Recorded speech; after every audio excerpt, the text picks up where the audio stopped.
Marcos capítulo 10, versículo 17. Hoy vamos a cubrir hasta el versículo 31, si Dios nos da oportunidad. Marcos 10, 17 al 31. Dice: y al salir él para seguir su camino, vino uno corriendo e, hincando la rodilla delante de él, le preguntó: Maestro bueno, ¿qué haré para heredar la vida eterna? Y Jesús le dijo: ¿por qué me llamas bueno? Nadie es bueno sino solo uno, Dios. ¿Sabes los mandamientos? No adulteres, no mates, no hurtes, no digas falso testimonio, no defraudes, honra a tu padre y a tu madre. Mas él respondiendo le dijo: Maestro, todo esto he guardado desde mi juventud. Entonces Jesús, mirándolo, lo amó y le dijo: una cosa te falta. Ve, vende todo lo que tienes y da a los pobres, y tendrás tesoro en el cielo. Y ven, sígueme, tomando tu cruz. Mas él, apenado por esta palabra, se fue triste, porque tenía muchas posesiones. Entonces Jesús, mirando alrededor, dijo a sus discípulos: cuán difícilmente entrarán en el reino de Dios los que tienen riquezas. Y los discípulos se asombraron de sus palabras.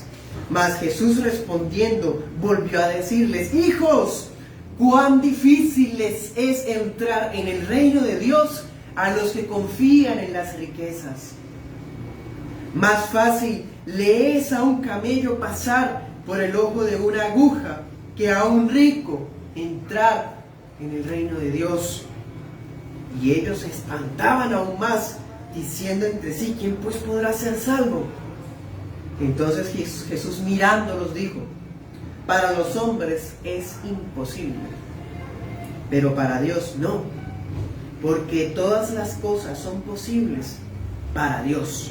Entonces Pedro comenzó a decirle: he aquí, nosotros hemos dejado todas las cosas y te hemos seguido. Y respondiendo Jesús dijo: de cierto les digo que ninguno hay que haya dejado casa o hermanos o hermanas o padre o madre o hijos o tierras por causa de mí y del evangelio, que no reciba 100 veces ahora en este tiempo casas y hermanos y hermanas e hijos y tierras con persecuciones, y en el siglo venidero la vida eterna. Pero muchos primeros serán postreros, y los postreros primeros. Amén. Oremos. Señor Jesús, ahora nos acercamos a tu palabra, Señor. Te rogamos que a través de ella nos des dirección en nuestro día a día. Nos inundes no solamente de sabiduría, sino también de arrepentimiento y salvación para aquellos que quizás no han nacido de nuevo. Que al escuchar hoy la predicación de tu evangelio, Padre, traigas salvación y vida eterna, Señor. Te pedimos que nos des entendimiento frente a cada una de estas palabras que serán expuestas, y que tu evangelio sea de bendición para este país, Señor, donde estamos extendiendo tu evangelio, usando estos medios tecnológicos, Señor. En el nombre de Jesús, amén y amén.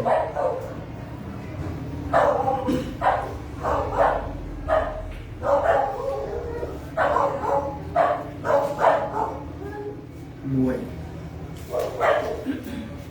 la predicación de hoy es la predicación número 60 de nuestra serie expositiva del Evangelio de Marcos.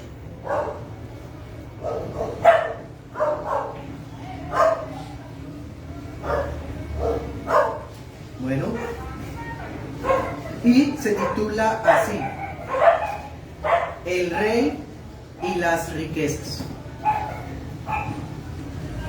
Como subtítulo tenemos el llamado a abandonarlo todo. ¿Listos? El Rey y las riquezas. Anoten esos textos paralelos. Tenemos Mateo 19 del 13 al 15 y también tenemos Lucas 18, 15 al 17.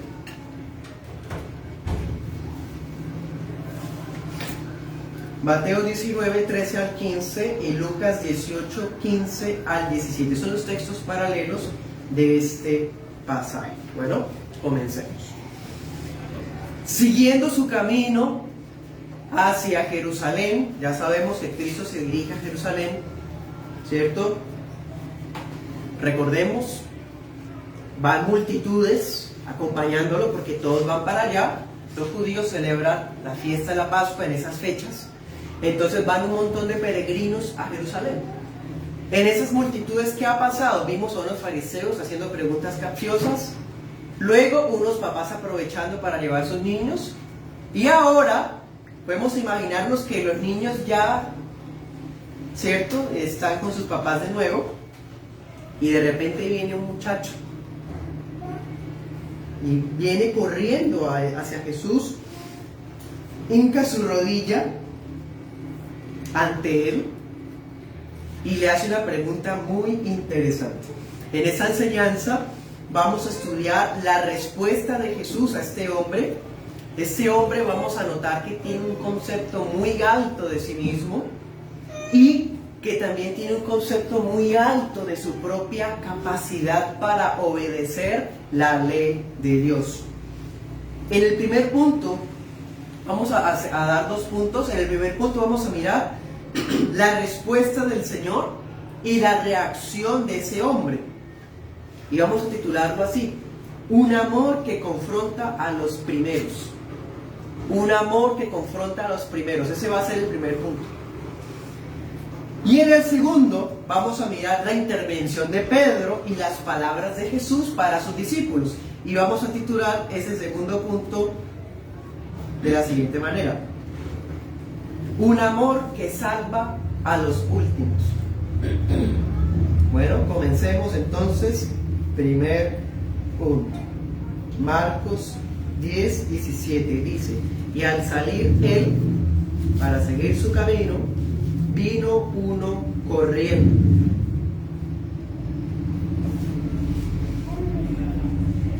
Vemos de entrada la actitud de este fulano. No sabemos quién es.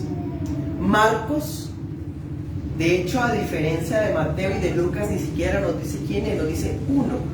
Dese cuenta, léalo otra vez. Vino uno. Sabemos más información de él porque en los textos paralelos nos dice que era un muchacho, que era joven, que era rico. Bueno, Marcos nos va a decir que es rico, pero más adelante. Y nos van a dar otro detalle. Lucas nos dice que era dignatario, que era un principal. Pero a Marcos no le da importancia, dice él. De todas formas, teniendo en cuenta todo lo que tenemos, podemos imaginarnos que ese muchacho no era cualquiera, era alguien muy importante.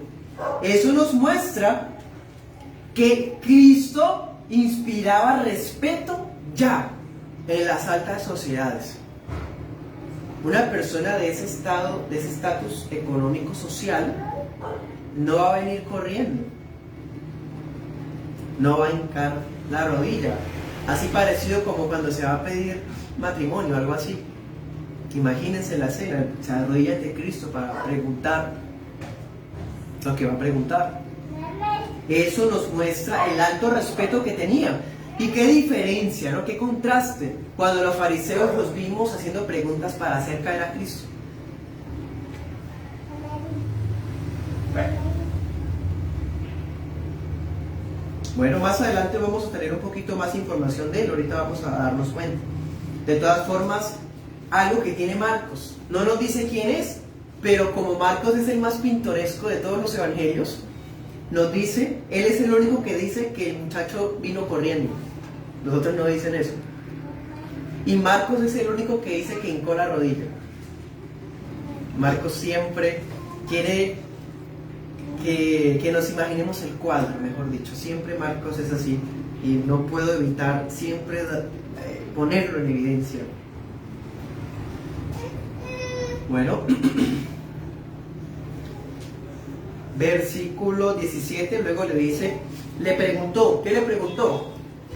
Mire cómo se dirige: Maestro bueno, ¿qué haré para heredar la vida eterna? Notemos la pregunta, notemos bien esa frase: Maestro bueno, ¿qué haré? Y heredar. Son palabras muy interesantes, nos muestran la profundidad, nos muestra que ese joven conocía la escritura, hablaba en un lenguaje de alguien que conoce la palabra. Bueno, claro, pues que era principal de la sinagoga, como nos lo dice Lucas, específicamente en Lucas 18:18.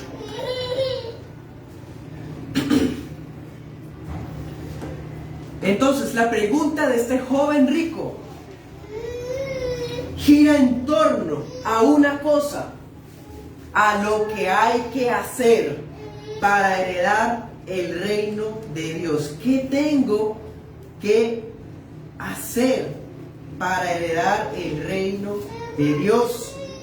Porque siempre ha acompañado al hombre la creencia de que él puede hacer cosas buenas. Siempre hay en el corazón del ser humano la creencia de que él puede realizar bienes a los ojos de Dios, de que se puede ganar el favor de Dios.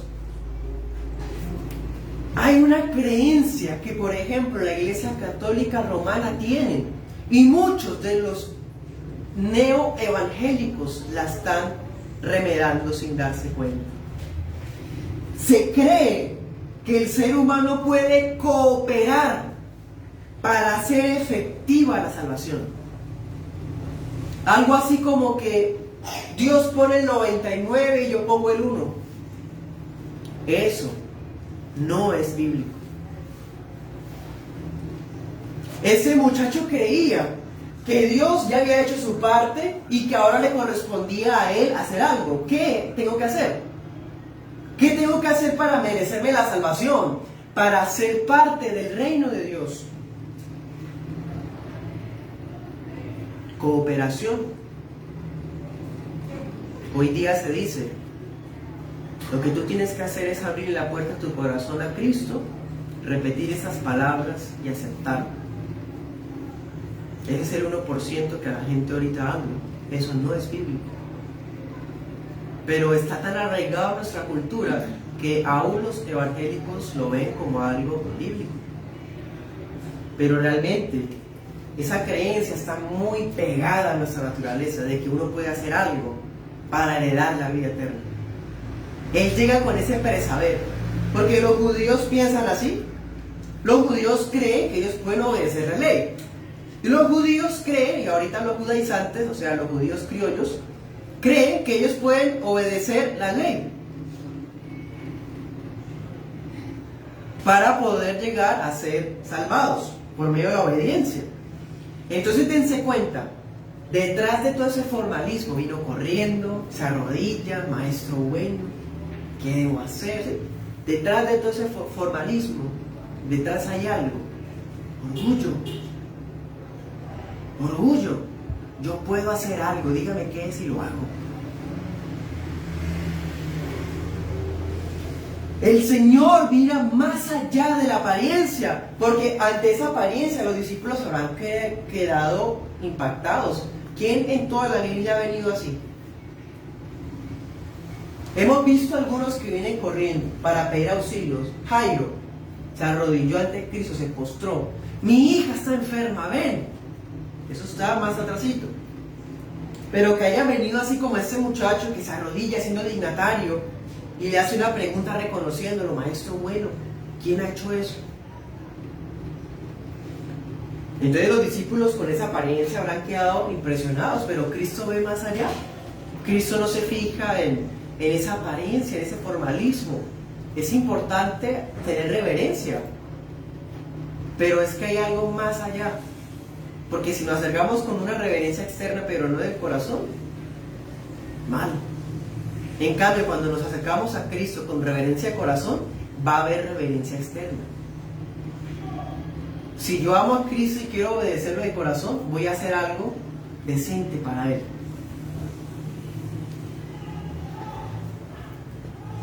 La pregunta de Jesús pone al descubierto la intención de su corazón. ¿Qué le responde Jesús? Versículo 18. Miren que Jesús responde con otra pregunta, pero esa pregunta es confrontativa. ¿Qué le dice? ¿Por qué? ¿Por qué me llaman bueno? Solo hay uno bueno. Nadie es bueno, solo Dios. En otras palabras, Cristo le pone al descubierto la intención de su corazón. Lo puso al descubierto quién es Él en realidad. Es como si Jesús le estuviera preguntando, ¿pretendes ser bueno o crees que ya lo eres? ¿Quieres llegar a ser bueno? ¿Crees que eres capaz de serlo? ¿No sabes que el único bueno es Dios? Ahora, notemos algo. Este versículo lo utilizan algunas sectas, como los testigos sin Jehová, para mostrar que aquí Jesús está demostrando que Él no es bueno y que el único bueno es Dios. Por lo tanto, Jesús es por debajo de Dios Padre. Ese entendimiento es grave, una herejía grave, condenable. Aquí Jesús no está desprestigiando su propia deidad. Jesús no se está rebajando. Jesús no está colocando por el suelo sus atributos, porque Jesús es bueno, Jesús es santo. Es más, el Padre ya ha mostrado que está complacido plenamente con el Hijo. Marcos 1:11, ¿qué decía?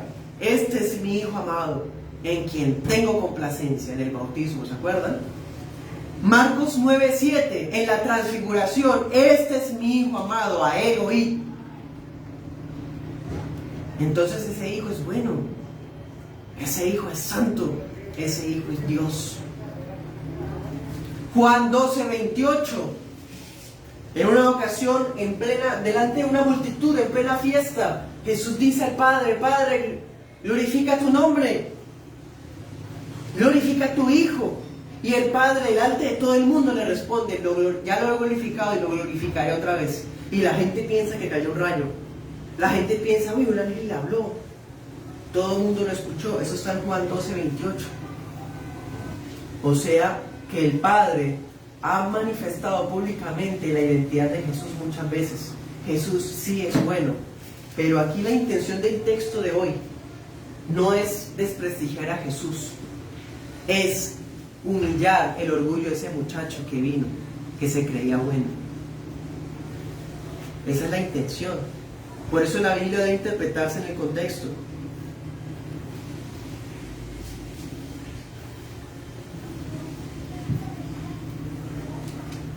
Versículo 19, volvamos a Marcos 10:19. Inmediatamente el Señor dirige la mirada del muchacho ¿a dónde? A la ley de Dios. Y todos los que estaban escuchando, a los mandamientos. Eso recuerda Corintios 7:19.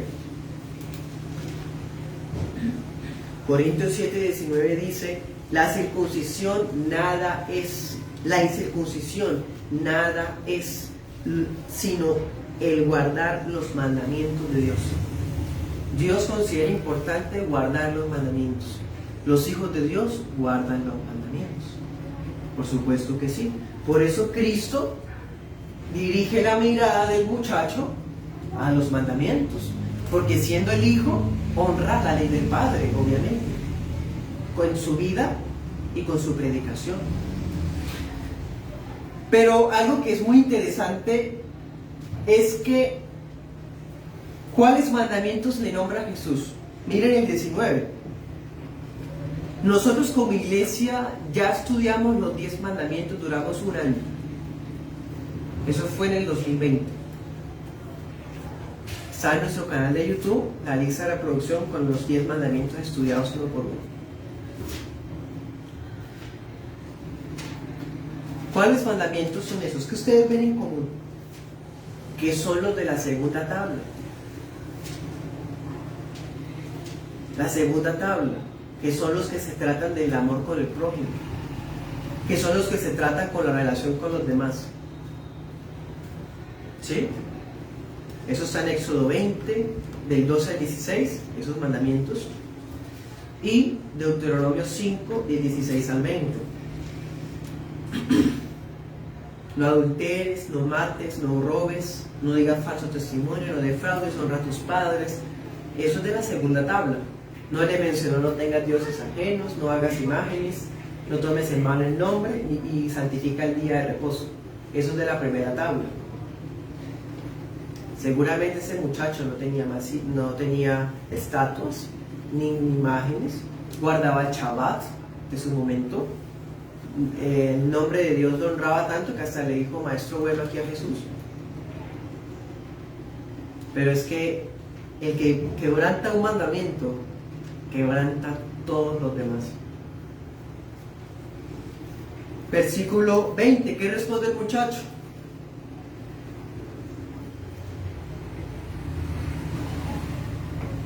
Maestro, ya no le dice bueno. Maestro, todo esto he guardado desde mi juventud. Bueno, impresionante, felicidades. Él cree que todo lo ha guardado desde que es chiquito, desde que está joven.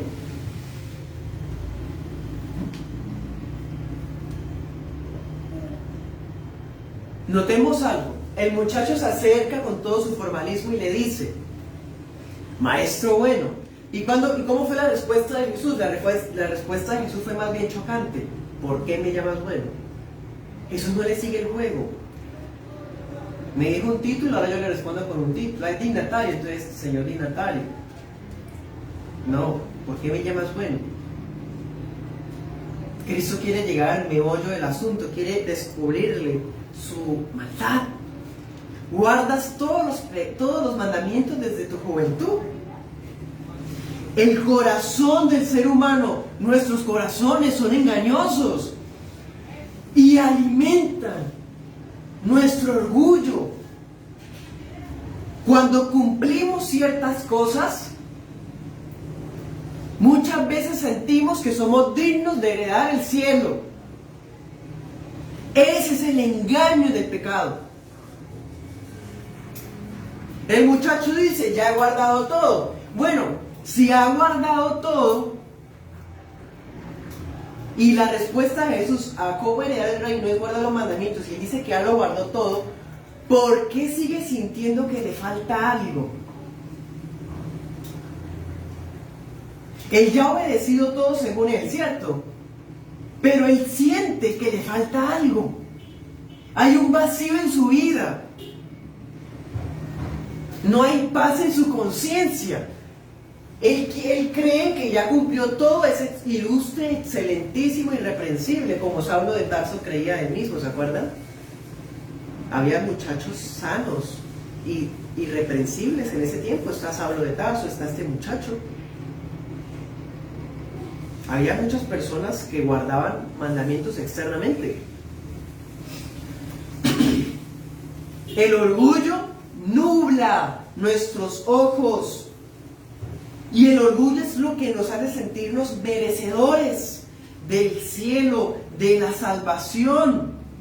Entonces, cuando este muchacho se acerca corriendo a Jesús, él no busca a Jesús como un salvador. Él busca a Jesús como alguien que quiere escuchar de ese maestro lo que él quiere escuchar.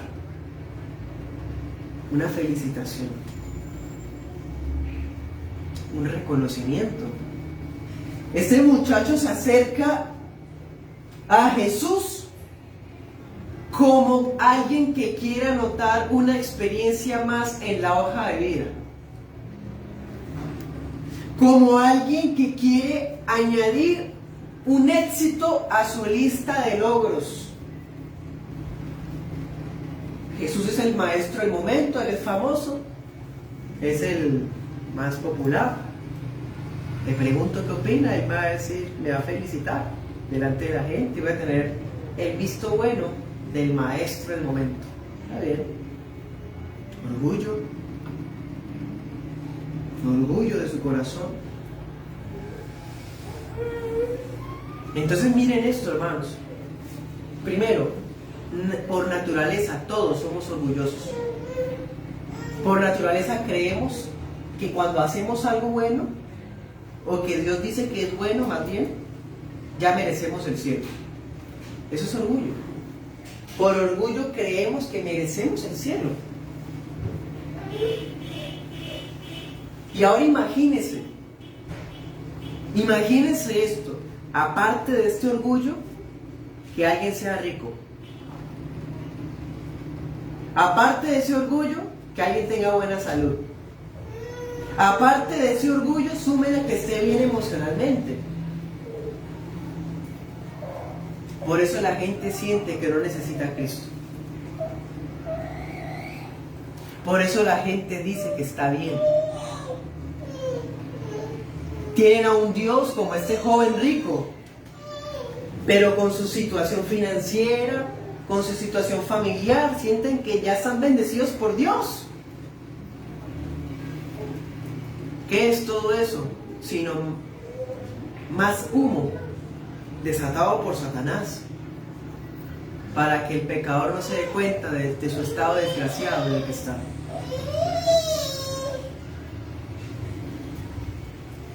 Versículo 21, Marcos 10:21. Les pregunto algo, ¿ustedes qué le hubieran respondido a ese muchacho que le dice esto? ¿Ustedes? Bueno, ¿yo qué le digo a alguien que me dice que él guarda los mandamientos? Hermano, yo me enojo. A mí me molesta. Uno trata de ser sereno, bastante respetuoso, por supuesto, pero uno no puede negar que en el interior uno se enoja, que guarda los mandamientos. Por naturaleza uno, o más bien algunas personas, tienden hasta a burlarse, guardando los mandamientos desde joven. Tienen un corazón pero arrogante, que es capaz de guardar los mandamientos, pobrecito. Miren, Jesús no respondió así, como lo hubiéramos hecho carnalmente nosotros. La respuesta de Jesús es sublime.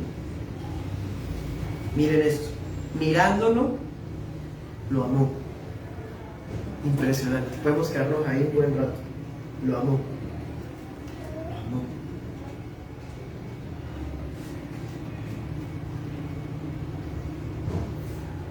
Una cosa te falta.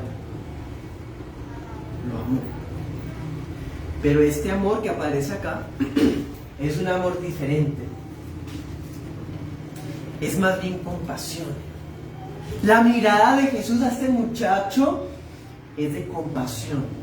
Es un joven superficial, es un joven materialista.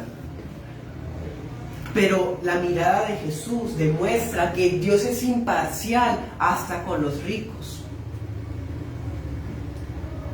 El ser humano tiende a resentirse con los ricos. Eso también es una muestra de pecado. El pobre que tiene envidia y que odia a los ricos es pecaminoso, como el rico que explota a los pobres.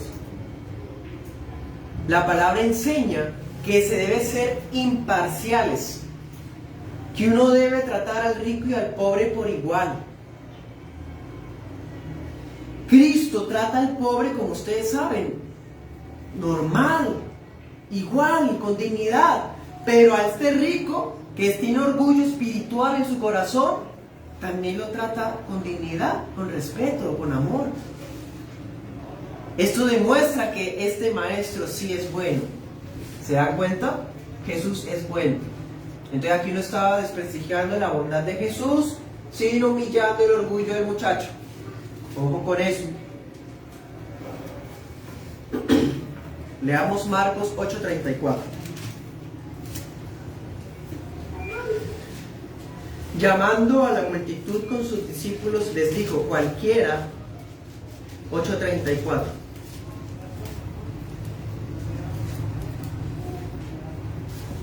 Cualquiera que quiera venir en pos de mí, niéguese a sí mismo y tome su cruz y sígame. Ese es el llamado de Jesús para todo discípulo. Ahora volvamos al texto de hoy. Verso 21 dice, al final, ¿se acuerdan? Ven, sígueme tomando tu cruz. Lo mismo. Las mismas palabras para los discípulos de esa vez. Es las mismas palabras para este rico que viene acá. Imparcialidad. Objetividad. Bueno, pero no ignoremos que el orgullo puede nublar tanto la visión, que este joven era ciego al don divino que tenía enfrente. Tenía enfrente a su Salvador. Y Jesús le dijo: vende todo lo que tienes, dalo a los pobres, para que tengas tesoro en el cielo. ¿Quieres vida eterna? Bueno, haz esto y esto para tenerla y tendrás tesoro en el cielo. Ven y sígueme. ¿Se acuerda que Cristo le dijo: te falta una cosa? Aquí le mencionó muchas. Ve, vende, da a los pobres, ven, sígueme tomando tu cruz. Para Jesús eso cuenta como una. ¿Por qué? Porque se resume en sígueme. A él le falta Cristo. A él le falta Cristo. Cuando un creyente se fija en una persona que es incrédula, está uniéndose a alguien que no tiene a Cristo. No, pero es que es un joven rico, ilustre, respetuoso. Lo tiene todo menos a Cristo. ¿Lo tiene todo? No, no tiene nada. No tiene nada. Ese muchacho lo tenía todo. Es el hijo ideal, el marido ideal, el papá ideal, el ciudadano ideal. Pero es un perdido, porque no tiene a Cristo y lo tiene enfrente. Pero él dice: no lo necesito porque yo ya soy bueno.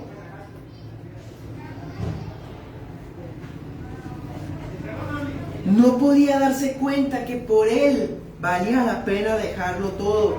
Mateo 13:44 dice: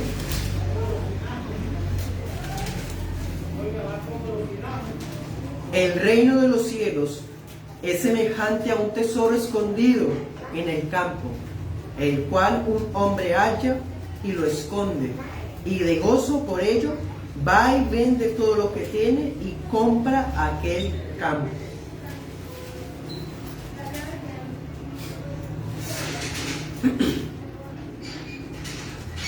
Por Cristo, que es el tesoro escondido más maravilloso, vale la pena vender todo para comprar ese terreno donde está ese tesoro. Es decir, vale la pena dejarlo todo por el Evangelio donde está Jesús. Filipenses 3:8. Vamos a escuchar el testimonio de alguien igualitico a este joven rico. Filipenses 3:8, pero este sí se convirtió.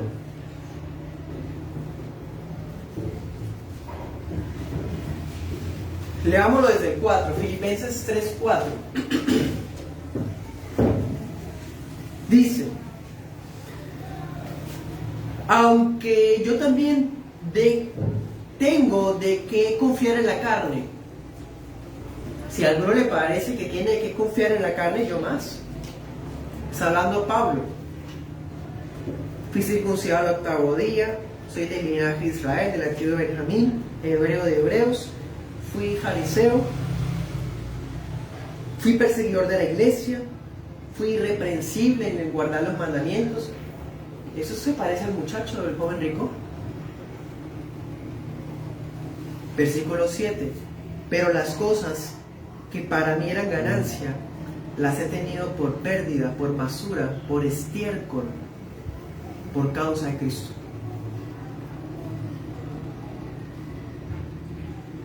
Y ciertamente aún tengo todas las cosas como pérdida, por la excelencia del conocimiento de Cristo Jesús. ¿Excelencia de qué? Del conocimiento. Estamos en un tiempo donde se rebaja el conocimiento. Es mero conocimiento. Conocimiento es valiosísimo. El que no conoce a Cristo está perdido.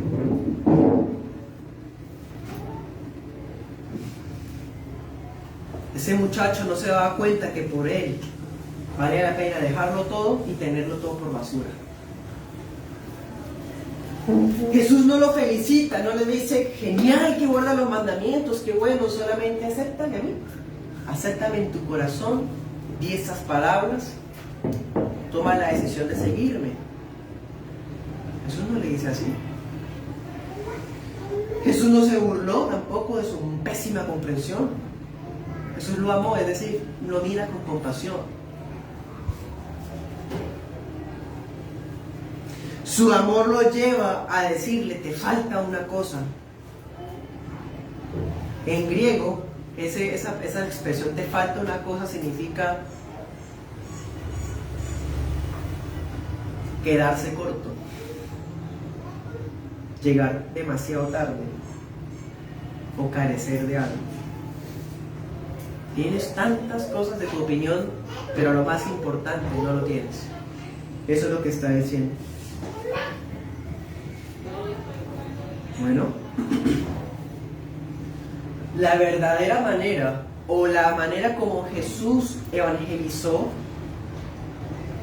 o llevó su palabra era confrontar a las personas con su verdadera condición espiritual. Jesús nunca dijo a nadie, yo tengo un plan maravilloso para tu vida.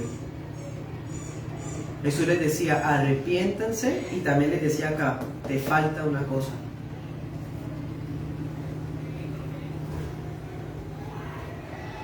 Confrontar a las personas con su incapacidad total es el método de Jesús para salvar a los suyos. Porque ¿qué van a hacer los suyos? ¿Qué van a hacer los que son de Cristo? ¿Qué vimos la semana pasada? Van a venir como niños a Jesús. El niño no se va a acercar confiado en sus éxitos y logros no, el niño se acerca a su padre porque ese es su padre. Los niños, o el que es niño espiritualmente hablando, hijo de Dios, reconoce su estado, corre a Jesús para hallar verdadera justicia y salvación. En cambio, el que cree que se merece la salvación, el que se ve recto a sí mismo, merece lástima.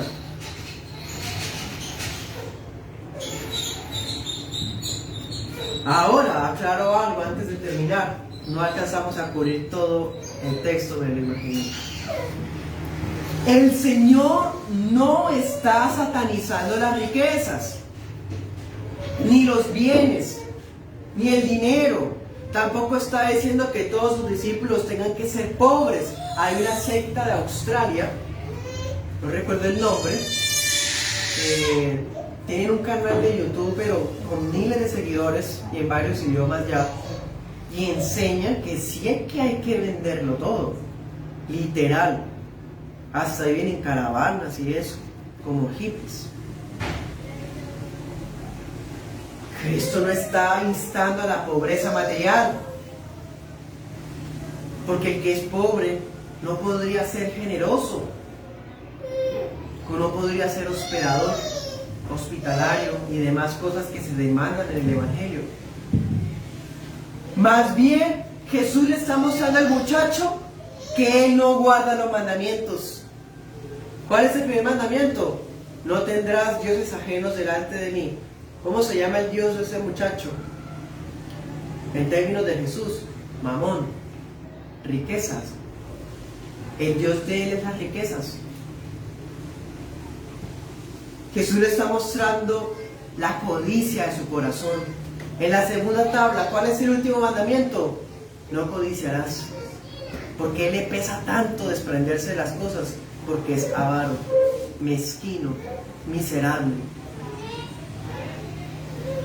Jesús le está mostrando que es egoísta. Egoísta, porque dice no hurtes. El muchacho era ladrón, quién sabe, pero también se roba cuando hay posibilidad de ayudar al otro y se niega a hacerlo.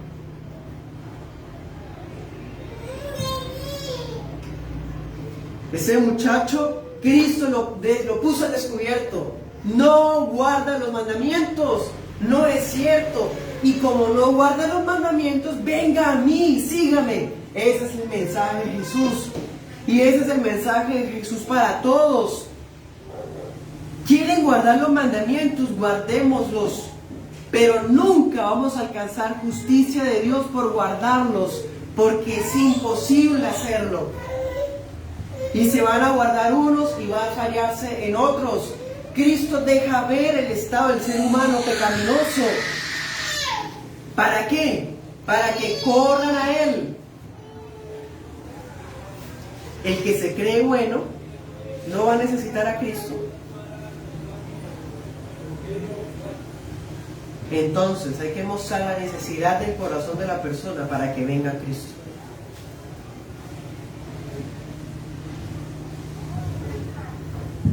¿Quién sabe qué esperaba este muchacho? ¿Quién sabe qué esperaba? De pronto que se eligiera alguna demanda fácil, pero no, vende todo, toma tu cruz, sígueme. Uy, no, está muy difícil, mejor me voy a buscar otro. Dice que se fue, versículo 22, apenado por esa palabra, se fue triste, se fue. Podemos pensar que se fue a buscar la opinión de otro maestro, alguien que le diga lo que quiere escuchar. Fue a buscar en una sinagoga a alguien que le diga, guarde los mandamientos. No, ya, usted es heredero del cielo, sígalos guardando. O haga esto y esto, de esta cantidad de diezmo, guarde esta cantidad de mandamientos, guarde el día sábado de esta forma. Y ya. Fue a buscar a alguien que le dijera otra cosa, una opinión mejor.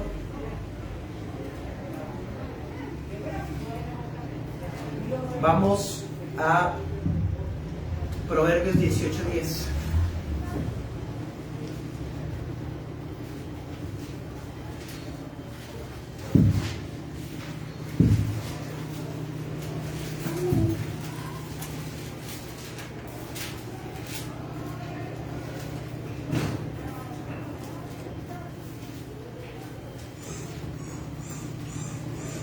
Dice,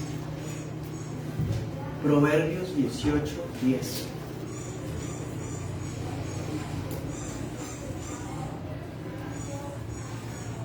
Torre fuerte es el nombre de Jehová. A él correrá el justo y será levantado. Las riquezas del rico son su ciudad fortificada y como un muro alto en su imaginación. El que cree que es rico, el que es rico materialmente, ve sus posesiones, su prestigio, sus diplomas, ve sus posesiones como un refugio fortificado, olvidando que la única torre es el nombre del Señor.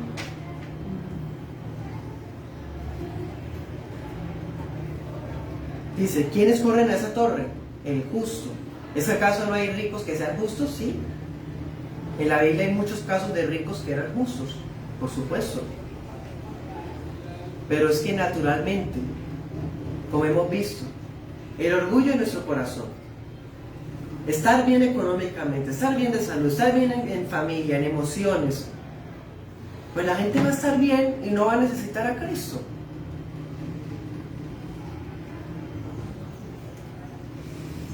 Por eso a esa torre corren los que son justos. Y por eso los ricos se quedan por fuera. Los que confían en sus riquezas. Los que son creyentes y gozan de una buena condición financiera, 1 Timoteo 6, 17 al 19. El Señor les dice dos cosas, bueno, tres. Primero, eviten a toda costa colocar su esperanza en sus recursos. A toda costa, no descansar en los recursos. Segundo, eviten a toda costa dar lugar a la altivez, a creerse más que los que no tienen lo que usted sí tiene. Y tercero, concentre sus bienes en vez de lujos en ayudar a la iglesia de Dios. 1 Timoteo 6, 17 al 19. ¿Hay un caso de un rico que sí se haya arrepentido? Sí. Lucas 19, Zaqueo. Qué diferencia, ¿no? Zaqueo, Cristo no le dijo eso Cristo no le dijo, vende todo lo que tienes. Podemos hasta pensar que la intención de Jesús era ponerle al descubierto su corazón, su codicia, como una especie de lección, como de señal de que si sí había recibido su mensaje o no.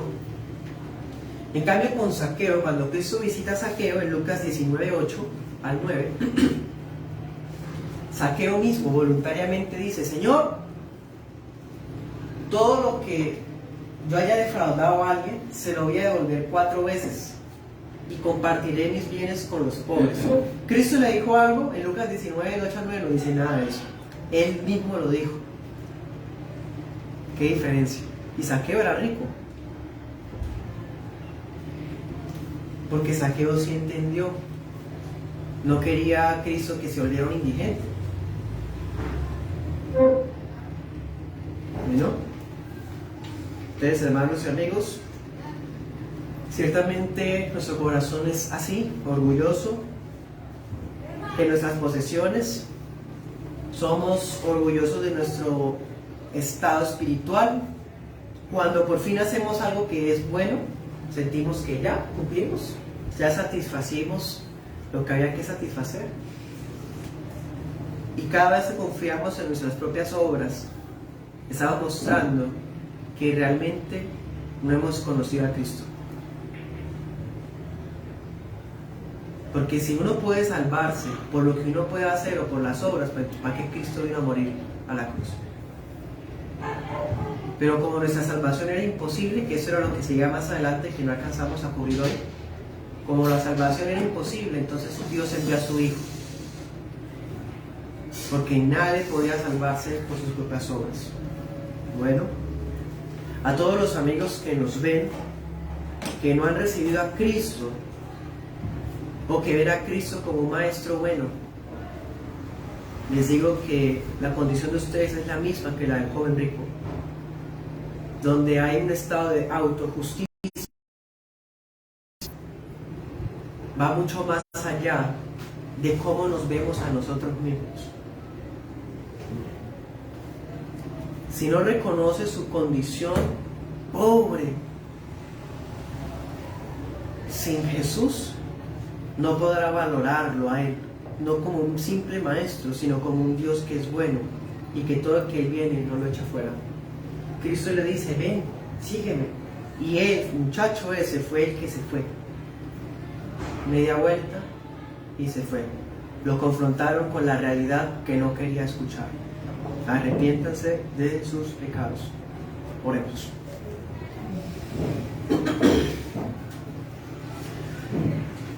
Señor Jesús, más que un maestro bueno, eres Dios bueno. Mi Señor, pones al descubierto las intenciones de nuestros corazones.